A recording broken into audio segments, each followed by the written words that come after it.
제가 읽도록 하겠습니다. 보아스가 성문으로 올라가서 거기 앉아 있더니 마침 보아스가 말하던 기업 물을 자가 지나가는지라. 보아스가 그에게 이르되 아무개여 이리로 와서 앉으라 하니 그가 와서 앉으매 보아스가 그 성읍 장로 10명을 청하여 이르되 당신들은 여기 앉으라 하니 그들이 앉으매 보아스가 그 기업 물을 자에게 이르되 모압 지방에서 돌아온 나오미가 우리 형제 엘리멜렉의 소유지를 팔려 함으로 내가 여기 앉은 이들과 내 백성의 장로들 앞에서 그것을 사라고 내게 말하여 알게 하려 하였노라. 만일 내가 물으려면 물으려니와 만일 내가 물으지 아니하려거든 내게 고하여 알게 하라. 내 다음은 나요 그 외에는 물을 자가 없느니라 하니 그가 이르되 내가 물으리라 하는지라. 보아스가 이르되 네가 나오미의 손에서 그 밭을 사는 날에 곧 죽은 자의 아내 모압 여인 룻에게서 사서 그 죽은 자의 기업을 그의 이름으로 세워야 할지니라 하니 그 기업 물을 자가 이르되 나는 내 기업에 손해가 있을까 하여 나를 위하여 물으지 못하노니 내가 물을 것을 내가 물으라. 나는 물으지 못하겠노라 하는지라. 옛적 이스라엘 중에는 모든 것을 물으거나 교환하는 일을 확정하기 위하여 사람이 그의 신을 벗어 그의 이웃에게 주더니 이것이 이스라엘 중에 증명하는 전례가 된지라. 이에 그 기업 물을 자가 보아스에게 이르되 내가 너를 위하여 사라 하고 그의 신을 벗는지라.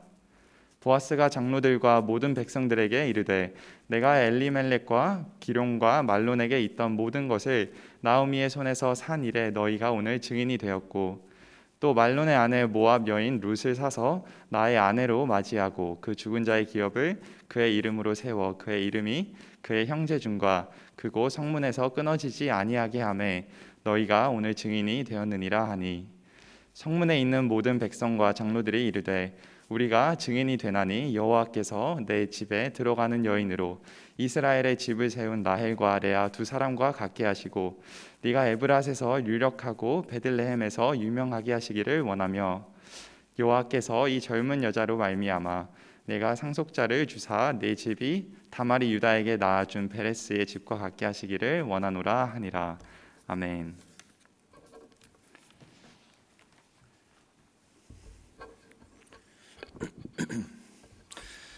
자, 우리 옆에 있는 친구들하고 한번 인사했으면 좋겠습니다. 우리 좀 있으면 한국도 이제 많이 가고 그럴 것 같아요. 그래서 우리 오늘 서로 인사할 때 이렇게 인사합시다. 있을 때 잘해 하고 한번 서로 인사하도록 합시다. 있을 때 잘해.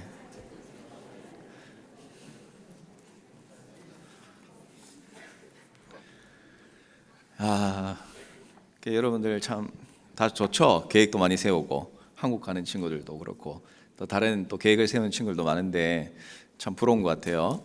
그래서 계획 잘 세우고 또 의미 있는 시간을 보낼 수 있도록 여러분들이 참 계획을 잘 세우면 좋겠다 그렇게 생각이 듭니다. 오늘 날씨도 좀 싸늘하고 또 비도 오고 그런 이제 날씨 가운데 우리가 이 자리에 모였는데 교회가 참 따뜻하고 좋은 것 같아요. 그렇지? 비도 피할 수 있고 또 이렇게 따뜻한 곳에서 함께 할 수 있다는 게 얼마나 감사한 일인가 다시 한번 생각을 해보게 됩니다. 자, 이제 우리가 룻기 말씀 이제 마지막 장에 드디어 이제 도달을 했습니다. 4장 말씀에 이제 들어왔는데 다음 주 되면 룻기 말씀을 이제 완전히 마무리하려고 그래요. 우리가 긴 시간 동안 룻기 말씀을 계속 살펴왔는데 여러분들이 매주마다 듣는 말씀도 그렇지만 또 지난 시간에 여러분들이 들었던 말씀들을 한번 좀 이렇게 생각을 해보면서 룻기를 통해서 하나님께서 나에게 주셨던 말씀과 또 은혜는 무엇인가 하는 것들을 여러분들이 조금 정리를 할 수 있는 그런 이번 주간의 시간이 되었으면 좋겠습니다. 자, 보아스와 룻의 이야기가 이제 진행이 되면서 이제 보아스가 룻의 청혼을 받고 룻에게 이제 잘 기다려라 그렇게 이야기를 했어요. 그리고 확신 가운데 평안히 기다리라고 조언을 했던 걸 우리가 기억할 겁니다. 자, 이제 차례는 보아스의 차례로 다시 됐어요. 이 보아스가 이제 이 문제를 해결을 해야 됩니다. 자, 그런데 보아스가 이 문제를 해결하고 또 룻과 함께 결혼을 하는 그 과정을 보면서 오늘 말씀 가운데는 우리가 또 두 가지의 좀 배움을 함께 나누고 싶어요. 먼저 첫 번째로는 우리가 이 땅을 살아가면서 정직하게 살아가는 것, 그것이 바로 지혜로운 삶이다라는 것을 보아스의 이 삶과 행동을 통해서 한번 배울 수 있는 것 같습니다. 보아스가 룻을 안심시키고 돌려보냈는데 보아스가 이제 해야 할 일이 하나 있었어요. 그것은 룻과 결혼하려면 뭔가 한 가지를 해결해야 되는데 그것은 이 보아스보다 먼저 룻과 결혼할 수 있는 권리와 자격이 있었던 이 사람을 어떻게든 포기시키는 게 보아스의 지금 목표였습니다. 그래서 1절 말씀에 보면 보아스가 성문에 올라가서 앉았다고 말씀을 하고 있죠. 1절 말씀을 보니까 이렇게 기록합니다. 보아스가 성문으로 올라가서 거기 앉아 있더니 마침 보아스가 말하던 기업 물을 자가 지나가는지라 보아스가 그에게 이르되 아무개여 이리로 와서 앉으라 하니 그가 와서 앉으매 이렇게 기록을 하고 있습니다. 자, 처음에 말씀을 우리가 읽으면 이 보아스가 기업 물을 사람을 찾기 위해서 성문으로 갔구나 우리가 쉽게 생각하고 지나갈 수가 있어요.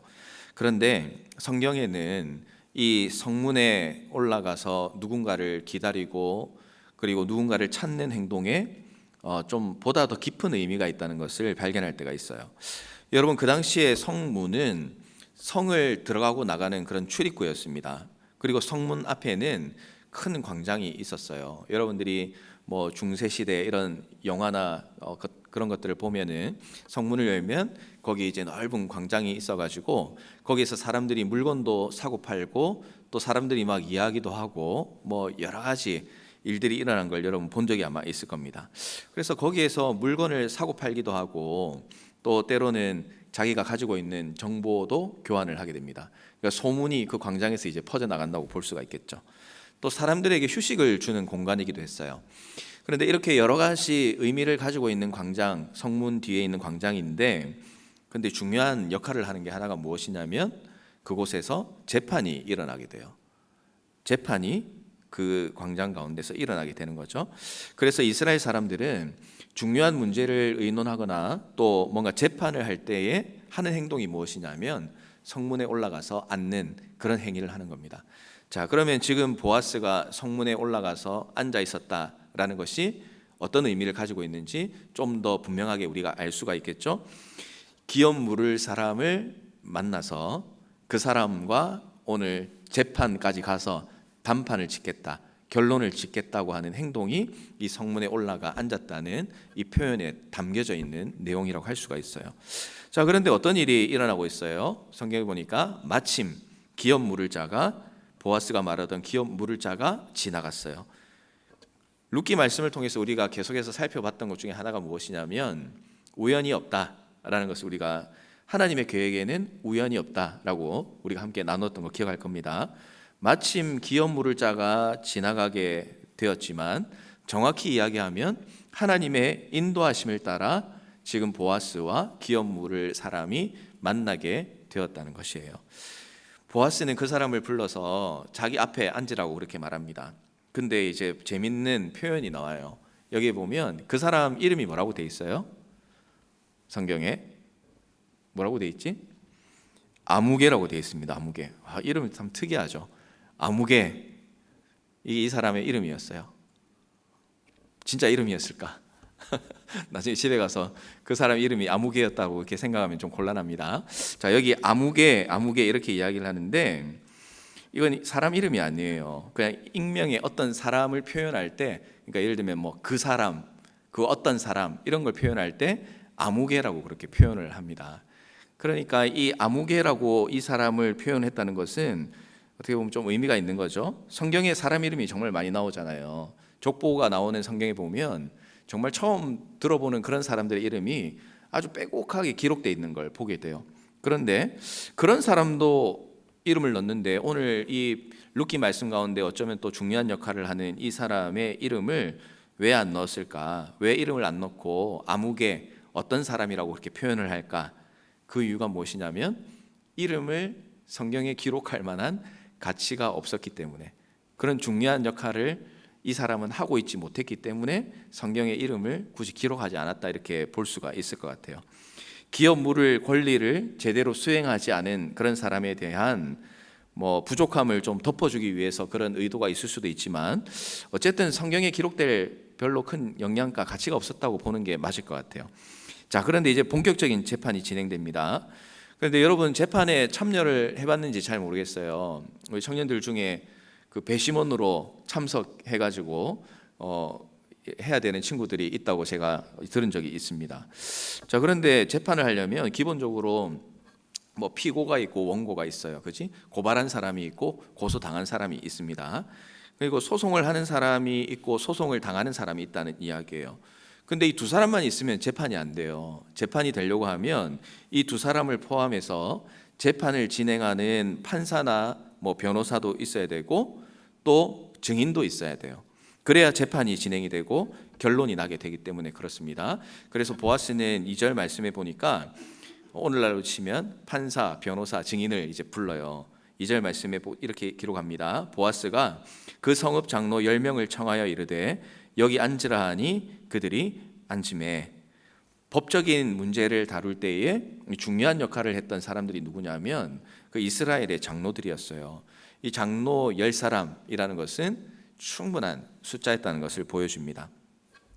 법적 절차를 진행하는 사람이 장로 10명이지, 그리고 지금 그 광장에는 다른 사람들도 많았습니다. 4절 말씀에 보면 여기 앉은 이들 이렇게 표현을 하고 있어요. 자, 그 표현을 통해서 지금 이 광장에 또 이 재판에는 많은 배심원과 방청객들 또 증인할 수 있는 사람들이 이미 많이 그 자리에 있었다는 것을 보여주고 있습니다. 보아스가 재판을 이어나갔어요. 그리고 상황을 설명했습니다. 나오미가 이미 예전에 땅을 팔았는데 기업 물을 사람이 누구인지 이제 정해지게 되면 그 땅을 다시 사서 나오미에게 돌려줘야 돼요. 그런데 그 순서를 보니까 오늘 말씀 표현대로 아무개가 첫 번째, 그리고 그 다음은 나 보아스다 이렇게 설명을 했습니다. 그리고 아무개한테 보아스가 질문을 했어요. 자, 네가 먼저 권리가 있는데 어떻게 할래? 이렇게 물어본 거예요. 자, 물어봤는데 정말 예상하지 못했던 대답이 말씀에 보면 나오고 있어요. 무엇이냐면 이 4절 마지막 부분에 보니까 이 아무개가 이렇게 대답을 했어요. 내가 하겠다. 내가 물으겠다. 내가 땅을 사서 나오미에게 돌려주고 내가 책임지겠다. 자, 이렇게 이제 대답을 하는 거예요. 지금 완전 여러분 말씀에 몰입하다 보면 충격적인 지금 내용이 되는 거예요. 예상으로는 보아스가 순조롭게 그 기업 물을 권리를 찾아서 나오미와 룻을 책임지는 게 룻의 전반적인 흐름인 것 같은데, 이 먼저 기업 물을 사람이 내가 먼저 책임지겠다라고 대답하는 부분이 있는 거예요. 보아스는 이 말은 설명은 멋지게 했지만 속으로는 이 룻을 너무나 사랑했기 때문에 아마 속으로 책임지지 마라, 제발 책임지지 마라, 하겠다고 하지 마라, 이런 아마 마음으로 이야기를 했을 거예요. 그런데 이 대답을 듣고 당황을 했을 것 같습니다. 이 아무개가 계산을 해본 거예요. 계산을 해보니까 땅을 사서 나오미에게 주고 또 자기가 책임지면은 또 그 땅이 내 것이 될 거니까 뭐 손해볼 장사가 아니네, 이렇게 계산을 했던 것 같아요. 그래서 책임을 지겠다고 말을 합니다. 자, 이때 이제 보아스가 한 번 더 설명을 해요. 무슨 설명을 하냐면, 근데 그게 끝이 아니야. 그게 끝이 아니고 밭만 사면 안 되고 모압 여인인 룻도 사서 아내로 삼고 또 룻이 만약에 아기를 낳게 되면 그 땅은 그 룻의 아이에게 줘야 된다라고 이제 2차로 설명을 하게 되는 거예요. 자, 그랬더니 이 아무개가 계산을 하기 시작한 거예요. 그 계산한 결과가 무엇이었냐면 6절에 나오는 말씀이에요. 우리 6절 말씀을 다 같이 한번 읽어보도록 하겠습니다. 자, 6절 시작. 기업 물을 자가 이르되 나는 내 기업에 손해가 있을까 하여 나를 위하여 물으지 못하노니 내가 물을 것을 네가 물으라. 나는 물으지 못하겠노라 하는지라. 아멘. 자, 이 아무개에게는 이 말이 바뀌는 과정을 보면서 하나 알 수 있는 게 있어요. 그것이 무엇이냐면 아무개는 룻을 사랑하지 않는 사람이었다는 사실이죠. 그는 철저하게 계산에 따라 움직였습니다. 기업을 물은다라는 것은 계산으로 하는 게 아니에요. 사랑으로 하는 것이고 은혜를 통해서 하는 것입니다. 더 정확히 말하면 하나님의 인도하심과 하나님의 은혜가 있어야지만 기업을 물을 수가 있는 거예요. 결국 나오미의 기업가 룻은 이 대답을 끝으로 보아스에게 돌아가게 됩니다. 보아스는 실패할 수 있는 상황들이 있었어요. 그렇지만 오늘 말씀은 이 보아스가 그런 어려운 순간은 있었지만 결국 성공하게 되었다고 우리에게 말씀을 하고 있습니다. 이렇게 하면 실패할 것 같은데 라는 그런 방법들이 있어요. 그렇지만 하나님은 자신의 계획이 실패하지 않도록 하나님께서 관여하신다는 사실이에요. 자, 여러분 한번 생각해 보세요. 먼저 권리를 취할 수 있는 사람이 주도권을 가지고 있습니다. 그런데 그 주도권이 없는 보아스가 장로를 청하고 많은 사람들이 보는 앞에서 재판을 하는 것은 정말 위험한 일이에요. 아까 먼저 대답했던 것처럼 그 많은 사람들 앞에서 내가 책임지겠다라고 결론이 나게 되면 보아스는 룻을 아무리 사랑한다고 해도 룻과 함께 할 수 없는 그런 결과를 낳을 수밖에 없거든요. 그래서 이런 일들을 사실 할 때에는 여러분 같으면 어떻게 하겠습니까? 만약에 제가 누군가를 너무나 사랑하는데 공개적으로 하면은 그 사람을 사랑하는 일이 계속해서 이어질 수 없는 그런 상황이 될 수도 있어요. 그렇다면 저는 사람들 앞에서 하기보다는 개인적으로 만나서 딜을 할 것 같아요. 만나서 내가 너무나 사랑하고 또 이 사람을 위해서 내가 당신한테 뭐 어떻게 해줄 테니까 이 사랑하는 여자를 나에게 양보해라, 뭐 이런 식으로 딜을 할 것 같아요. 그러면 조용히 문제가 해결되고 뭐 크게 어려움이 없이 진행될 수도 있을 것 같습니다. 그런데 이 보아스라는 사람은 이 처음부터 오늘 말씀까지 이게 쭉 살펴볼 때 저는 이렇게 좀 하고 싶어요. 원칙론자라고 그렇게 이야기를 하고 싶어요. 정해진 원칙과 절차 이것을 지키는 것을 기뻐했던 사람입니다. 그게 설마 결과가 어떻게 나온다 하더라도 보아스는 결과보다 과정을 중요시했던 사람이라고 할 수 있는 거예요. 그래서 그런 위험과 어려움이 있었음에도 불구하고 보아스는 증인과 그리고 재판관 앞에서 아주 정당한 절차와 원칙으로 자기가 하고 싶은 일들을 해 나가는 것이에요. 하나님의 인도하심을 믿었기 때문에 그것이 가능했다라고 저는 봅니다. 하나님을 신뢰하는 사람은 원칙과 절차를 따르는 것을 두려워하지 않는 거예요. 여러분, 예수님을 한번 우리가 생각해 봤으면 좋겠습니다. 예수님은 십자가 형벌을 받지 않으셔도 되는 분이에요. 예수님은 하나님의 아들이십니다.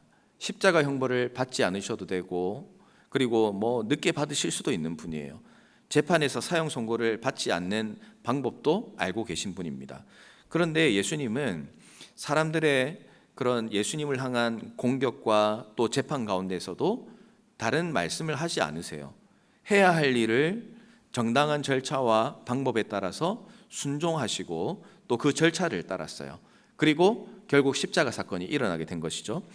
자, 예수님께서 십자가에 못 박혀 죽으신 과정과 또 실제로 죽으신 모습을 보면 예수님을 믿는 사람도 그랬겠지만 안 믿는 사람들이 보았을 때는 저 예수는 실패한 사람이다라고 생각했어요.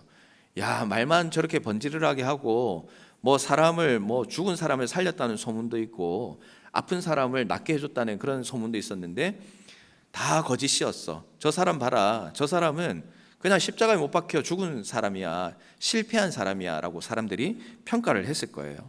죽은 사람은 말이 없다고 했는데 예수님이 십자가에 못 박혀 죽을 때에 정말 모든 것이 다 끝난 것 같았습니다. 예수님을 따르던 사람들도 다 끝난 것처럼 느껴졌어요. 너무나 허무했습니다. 그렇지만 예수님의 십자가 사건은 실패가 아니었다는 걸 우리가 알고 있어요. 예수님은 정해진 방법과 절차에 따라서 십자가에 못 박혀 죽으셨고 그리고 그 모든 과정은 실패가 아니라 하나님의 계획이었고 그 모든 과정이 계획하신 원칙과 절차에 따라서 정확하게 진행이 된 것입니다. 결국 하나님의 계획은 완전히 이루어졌고 예수님의 그 구원 사역으로 인해서 오늘 우리들이 하나님의 자녀가 되는 기쁨을 누리며 살아가게 된 것이죠. 사랑하는 여러분, 보아스와 예수님 또 우리의 신앙의 선배들을 보면서 우리가 하나 기억해야 될 것은 주위의 상황이 어떻고 또 결과가 어떻게 되는 것보다 더 중요하게 생각했던 것이 하나님 앞에서 정의롭고 그리고 정해진 원칙과 절차에 따라 신앙생활을 했다는 사실을 우리가 꼭 기억을 해야 돼요. 그렇게 살고 그렇게 결정하면 별로 좋을 것이 없을 것 같은데도 그렇게 결정하고 살아갑니다. 왜 그렇게 할 수 있었을까? 불리한 상황이라고 해도 이득이 없을 것 같아도 하나님이 기뻐하시는 방법으로 살아가는 사람이 하나님의 은혜를 누릴 수 있기 때문에 그런 것이에요. 디모데후서 2장 5절 말씀은 이렇게 기록을 합니다. 경계하는 자가 법대로 경계하지 아니하면 승리자의 관을 얻지 못할 것이며. 자, 이 중요한 말씀인데 여러분 다시 한번 들어보시길 바랍니다. 경계하는 자가 법대로 경계하지 아니하면 승리의 관을 얻지 못할 것이다. 이렇게 기록하고 있습니다. 여러분이 하나님을 신뢰하고 또 하나님이 여러분에게 좋은 것을 주신다는 확신이 있다면 여러분들이 해야 하는 것이 무엇이냐면 정직하게 하는 것입니다. 그리고 원칙과 절차에 따라서 해야 되는 것이에요. 세상에서는 절차와 정해진 방법으로만 하면 너는 절대 성공하지 못해, 이렇게 우리한테 속삭일 수 있어요. 그렇지만 하나님을 믿고 신뢰하는 사람은 정해진 원칙과 절차에 따라서 그 일들을 해나가는 것이죠. 공부를 하면서도 역시 마찬가지예요. 공부를 하면서도 좋은 결과를 여러분들이 좋은 성적을 받고 싶을 것입니다. 그런데 시간은 부족하고 또 내 지식이 부족할 수 있어요. 그래서 다른 어떤 유혹에 여러분들을 힘들게 하는 부분들이 있을 수 있습니다. 목사님이 학교 다닐 시절로 표현을 한다면 이제 뭐 컨닝을 한다든지 뭐 부정행위를 한다든지 이제 이런 부분이 될 수가 있겠죠. 왜냐하면 주위에서는 나보다 공부 더 안 하고 나보다 더 많이 놀면서도 그런 부정한 방법을 통해서 좋은 성적을 받고 좋은 결과를 받고 나보다 더 잘 사는 것처럼 보여요. 그러면 우리도 순간적으로 유혹을 받을 때가 있습니다. 나는 바본가? 다른 사람들은 다 저렇게 해서 원하는 점수를 받고 좋은 결과를 받는데 나는 왜 이렇게 무식하고 옛날적인 방법으로 이렇게 살아가는가? 라는 그런 유혹과 시험에 들을 때가 있다는 것이에요. 직장 생활을 하면서도 역시 마찬가지죠. 정해진 시간과 또 정해진 어떤 노력과 최선을 다해서 일을 해야 되는데 누군가는 보면 쉬엄쉬엄 일하면서 별로 열심히 하지 않으면서 나랑 똑같은 그런 연봉을 받으며 살아가는 것 같아요. 그러면 한 번쯤에 이런 생각이 듭니다. 나는 바보인가? 나는 왜 정해진 시간에 내가 하는 일을 책임감을 가지고 하고 또 저 사람보다 더 스트레스를 받으면서 일을 하는데도 불구하고 결국 같은 연봉을 받고 똑같이 생활하는 것 같으면 내가 막 손해보는 것 같은 그런 느낌이 들 때가 있는 거예요. 공부를 하면서도 마찬가지고 직장 생활을 하면서도 마찬가지고 또 여러분이 이 세상을 살아가면 그 모든 순간순간마다 그런 유혹과 시험들이 여러분 가운데 주어질 때가 있습니다. 또 어떤 경우에는 정상적인 방법으로 하면 실패할 수 있을 것 같은 그런 상황에 우리를 놓이게 할 때도 있어요.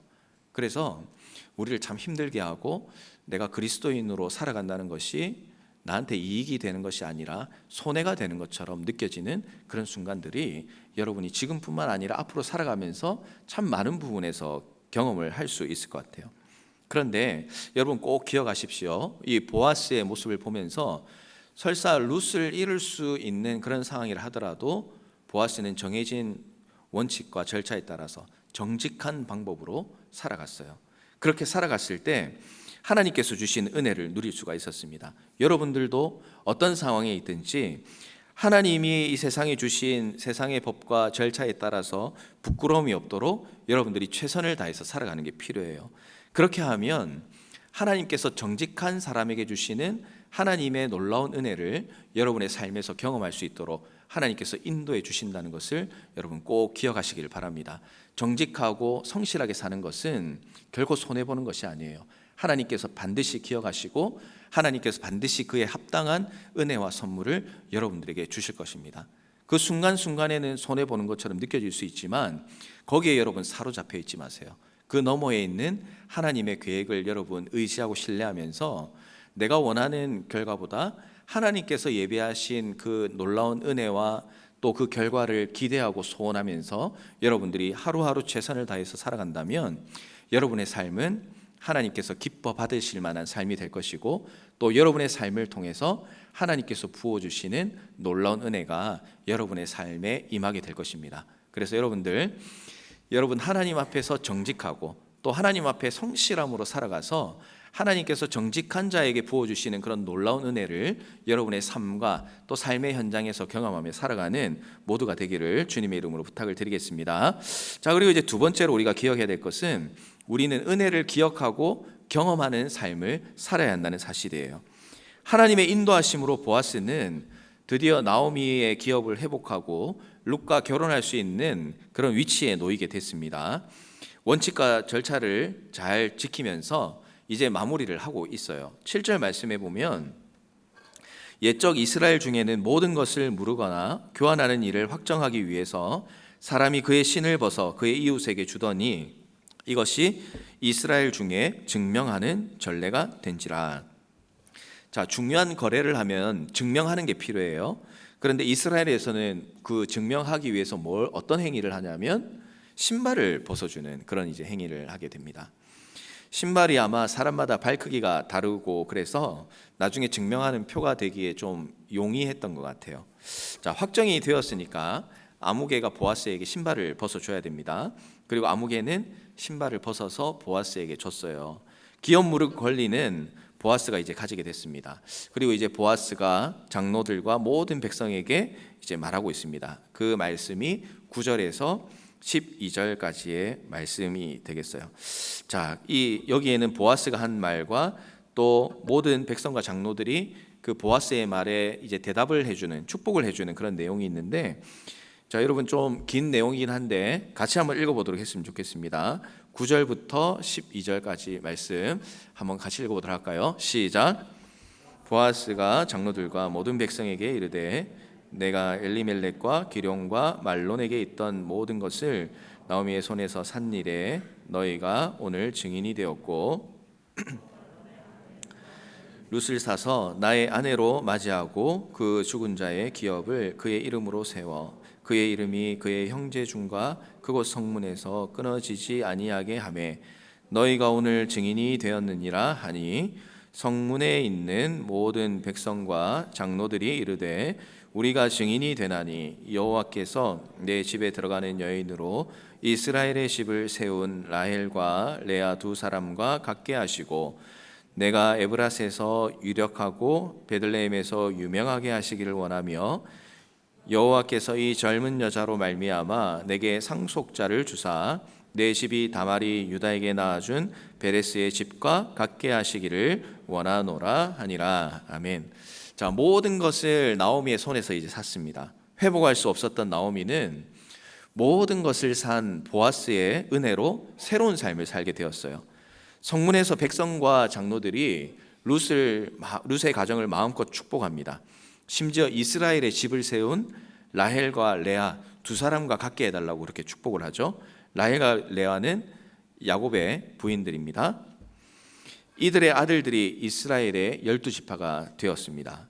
룻의 인생을 통해서 이스라엘의 집을 세워가라는 그런 엄청난 축복을 지금 하고 있는 거예요. 에브라스에서 유력하고 베들레헴에서 유명하게 되기를 축복합니다. 이 에브라시라는 지명은 베들레헴의 옛날 이름이에요. 그래서 이곳에서 결국 누가 태어나게 되죠? 예수님께서 태어나게 되는 거죠. 그리고 이전에 살펴보았던 다말의 이름도 등장하면서 축복을 합니다. 예수 그리스도의 나심을 기대하게 하는 놀라운 축복이 이 말씀 가운데 나타나고 있는 거예요. 자, 놀라운 반전이 있는 룻의 이야기는 점차 예수님을 향한 기대로 마무리되어 가고 있습니다. 사랑하는 여러분, 우리는 나오미와 룻처럼 정말 비참한 자들이라고 말씀을 드렸습니다. 그런데 예수님께서 우리를 죄에서 구원하시기 위해서 하셨던 것이 무엇이냐면 오늘 보아스가 했던 것과 똑같은 거예요. 모든 값을 이 보아스가 지불했던 것처럼 우리의 죄에 대한 값을, 그 모든 것을 예수님께서 대신 지불해 주셨어요. 나오미와 룻은 아무런 값을 지불하지 않았어요. 하나도 한 게 없습니다. 그런데 보아스를 통해서 완전히 회복하게 된 것이에요. 우리도 우리의 죄의 문제를 해결하기 위해서 아무것도 한 게 없어요. 또 할 수 있는 것도 없었습니다. 그렇지만 예수님을 통해서 우리는 구원의 은혜를 누리고 지금 살아가고 있다는 그런 이야기예요. 그래서 구원이라는 것은 우리의 힘과 능력으로 되는 것이 아니라 전적으로 하나님의 은혜, 그리고 예수 그리스도의 십자가만으로 가능하다고 우리가 감사의 고백을 드리게 되는 것이죠. 에베소서 2장 8절 9절은 이렇게 말씀합니다. 너희는 그 은혜에 의하여 믿음으로 말미암아 구원을 받았으니 이것은 너희에게서 난 것이 아니요 하나님의 선물이라. 행위에서 난 것이 아니니 이는 누구든지 자랑하지 못하게 함이라. 그렇기 때문에 우리가 구원을 받았다고 한다면 감사의 삶을 살아야 하는 것이죠. 여러분이 빚이 각자 얼마나 되는지 잘 모르겠습니다. 그런데 좀 크게 한번 해볼게요. 여러분이 빚이 각자 1,000만 불이 있다고 한번 생각을 해봅시다. 자, 여러분 돈을 갚기는커녕 이자 내는 것도 어려울 거예요. 우리의 능력으로는 갚을 수가 없습니다. 그런데 누가 여러분의 빚을 아무런 조건 없이 완전하게 대신 갚아 주었다라고 한다면 여러분들 어떤 마음이 들겠습니까? 믿기지도 않겠지만 아마 감사하고 막 눈물이 흘러 넘칠 거예요. 평생 난 이 사람만 바라보고 이 사람한테 충성하고 살아갈 거야. 아마 그런 마음이 들지 않겠어요? 그런데 만약에 그런 사람이 또 그런 일들이 나한테 일어났을 때 돈 갚아줬으면 끝이지, 앞으로 내 인생에 신경 쓰지 마시오 라고 말할 사람이 있다면 아마 여러분 스스로 생각해도 그 사람은 진짜 나쁜 사람이다라고 그렇게 생각을 할 거예요. 요즘 말로 하면 이제 먹튀 이렇게 되겠죠. 그런데 우리가 이런 모습으로 살아갈 때가 많다는 거예요. 예수님께서 돈으로 값으로 매길 수 없는 구원의 은혜를 우리한테 허락해 주시고 우리가 영원히 갚을 수 없는 그 빚을 예수님께서 해결해 주셨는데 우리 가운데는 과연 진정한 감사가 지금 흘러 넘치고 있느냐 하는 것입니다. 여러분들에게는 그 구원의 은혜를 생각할 때 여러분에게 감동이 있습니까? 그 예수님의 은혜를 기억할 때 그 예수님께 내가 충성하고 싶은 그런 마음이 있습니까? 그런 마음이 없고 먹튀처럼 받았으면 끝이지 라고 생각하고 산다면 우리는 신앙생활을 제대로 하고 있지 않다는 증거가 될 수 있다라는 그런 이야기예요. 우리는 다 비천하고 못난 자였습니다. 돈도 하나도 없고 길에서 그냥 굶어 죽어도 이상할 것이 없는 그런 인생과 같았어요. 그런데 예수님께서 우리를 먼저 찾아와 주셔서 우리에게 손을 내밀어 주시고 구원의 은혜를 베풀어 주셨습니다. 거기엔 아무런 조건도 없습니다. 큰 은혜를 베풀어 주시고 하나님의 자녀로서 하나님의 나라에서 영광된 삶을 살라고 오늘도 우리에게 말씀을 하고 계세요. 그래서 우리는 이런 큰 은혜를 누리고 또 구원의 은혜를 우리가 누리고 살아간다라고 한다면 그 은혜를 경험한 사람으로서 겸손해야 하는 거예요. 못난 사람끼리 다 모여있다고 말씀을 드렸잖아요. 잘난 사람이 없어요. 우리 옆에 있는 분들을 이제 바라볼 때 몰라 여러분들의 입장에서는 누가 좀 더 잘나 보이고 좀 더 못나 보이고 그런 사람이 있는지 잘 모르겠지만 우리 주님 앞에서는 우리는 다 완전 거지 같은 사람, 비천한 사람, 아무런 능력도 없는 그런 사람이 지금 여기에 모여 있는 거예요. 모였는데 서로를 바라볼 때 그런 은혜가 우리 가운데 있다면 우리는 서로를 보고 내가 좀 더 잘났니 네가 못났니 이런 게 중요한 게 아니라 그 구원의 은혜를 경험하고 살아가는 사람은 서로를 바라볼 때 어떤 마음이 있어야 되겠어요? 이런 나를 하나님께서 구원해 주셨구나. 저런 너를 하나님께서 구원해 주셨구나. 이런 하나님의 은혜가 여러분이 만나고 모일 때마다 있어야 된다는 거예요. 그리고 우리가 그 은혜에 감사하며 살아야 되겠죠. 특별히 이제 목장 모임을 할 때도 마찬가지예요. 부족한 사람끼리 모였잖아요. 그러면 우리가 하나님의 은혜 가운데 서로 격려하고 또 서로 위로하는 삶을 살아가기 위해서 우리는 노력을 해야 됩니다. 모여서 세상에서 만나는 모임이랑 똑같이 한다면 목장 만남의 의미가 없겠죠. 이런 우리를 하나님께서 만나게 해주셨는데 너도 하나님이 구원해 주셨어? 너도 하나님이 갚아주셨어? 나도 갚아주셨어. 그 갚아주신 은혜에 감사하고 감격하는 모임이 돼야 되는데 그런 모습이 우리 가운데 없다면 우리는 과연 무엇에 더 힘을 써야 될지 또 하나님이 기뻐하시는 목장이 되기 위해서 우리가 서로가 더 힘을 내고 더 한 마음이 되자라는 그런 모습들이 이 은혜를 경험한 사람에게는 반드시 있어야 된다는 사실이에요. 은혜를 아는 사람은 은혜를 받은 사람답게 살아야 된다고 저는 늘 여러분에게 이제 이야기를 많이 합니다. 데살로니가 전서 5장 16절에서 18절 말씀입니다. 항상 기뻐하라, 쉬지 말고 기도하라, 범사에 감사하라. 이것이 그리스도 예수 안에서 너희를 향하신 하나님의 뜻이니라.